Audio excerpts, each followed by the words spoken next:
What's up, gamers? Welcome back to yet another Diecast review. This one's going to be a pretty cool one. This is Brad Keselowski's, you can actually kind of already see it, but this is Brad Keselowski's King's Hawaiian soft pretzel car that he ran for, I think, like 5 races last year. One of them was Daytona, Watkins Glen, and I think there was either 2 or 3 more races after that. Or 1, who knows. But yeah, this was a pretty neat car. And obviously I saw it in person, so it was pretty cool to add this to the collection. Yeah, let's dive right into this one. As we, obviously the thing was already like half open, but when I got it out of the box, obviously. So, here it is. If you haven't seen the 2024 box already at this point. Here it is anyways. You got the running of the car here. You got the team logo there as well. Then you have the little see-through window. And then you register cars in and whatnot back here. Then you have the Cup Series logo, the Line Out Racing logo as well. And you have 504 of these were produced. That's the basic MOQ number. And on the top of the box is another, kind of the same thing as the back, but just bigger on the top. Alright. Anyways, let's get this out of here. Obviously, before we get out of the base and whatnot. And exciting thing? Nope. Okay. I said that completely wrong, but whatever. Anyway, let's get this out of the base. We'll take a look at Brad Keselowski's very nice looking King's Hawaiian soft pretzel bites car.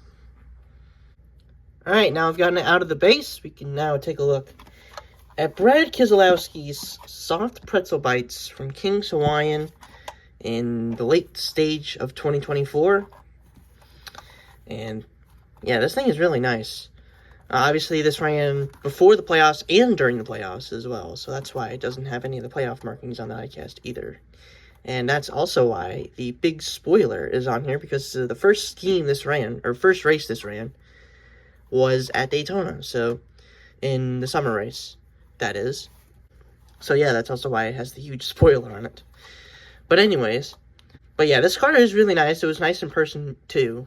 So it's definitely really cool and glad it made it to be produced. So one of my favorite Keselowski cars from last year, if not my favorite, out of all of them.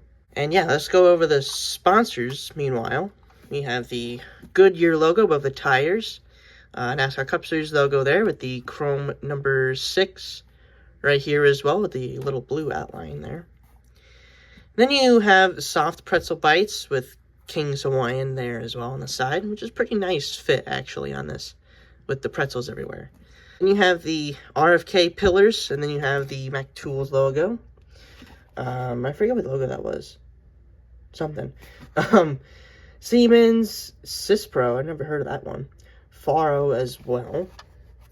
Then on the name rail, you have Brad Keselowski, of course, and you have the one win sticker from Darlington.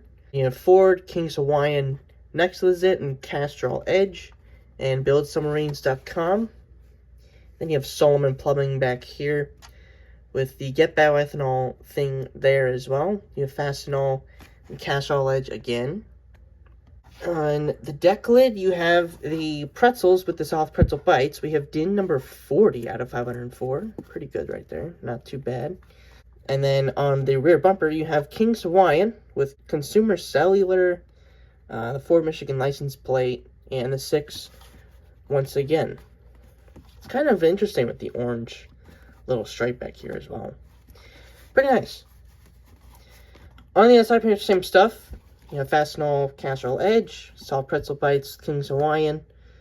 You have the RFK pillars with the Cispro, Faro, Siemens, that other weird logo. I forget the name of it, actually.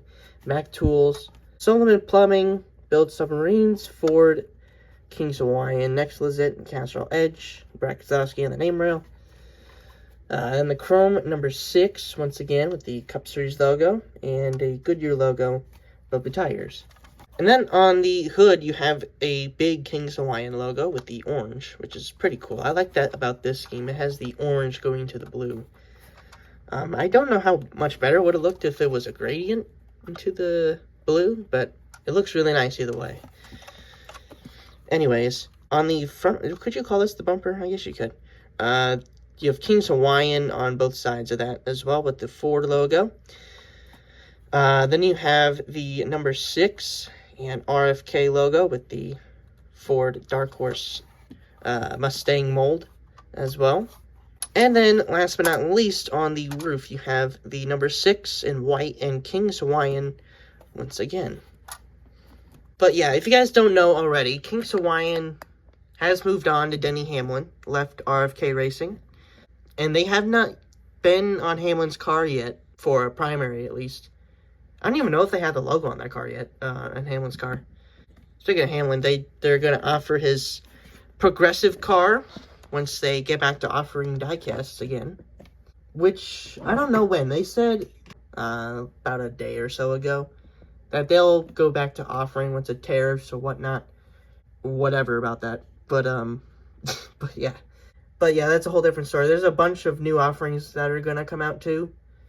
They're going to offer Hamlin's Martinsville win. They're going to offer a couple of Gregson cars and Corey LaJoie cars. Pretty interesting. So, yeah, there's going to be a lot of offers coming up soon. Their last offering was Hamlin's Darlington win. And then before that was his Martinsville win. But obviously, Progressive didn't have the rights yet. And they took that down. But they're going to get it back up soon. Because I think it was this morning they announced that they're going to offer that soon. Whenever they start offering again. Anyway, more RFK news. Whoever hasn't seen the reactions video to Talladega, go ahead and check that out. It was the last video I uploaded, so definitely check it out if you haven't yet. But Brad wrecked out early at Talladega. I guess he got turned by Kyle Busch when they were coming down pit road. I don't know, it's kind of weird how that whole thing happened. Like, Kyle Busch just barely got to his quarter panel. They weren't even, like, close to making pit road.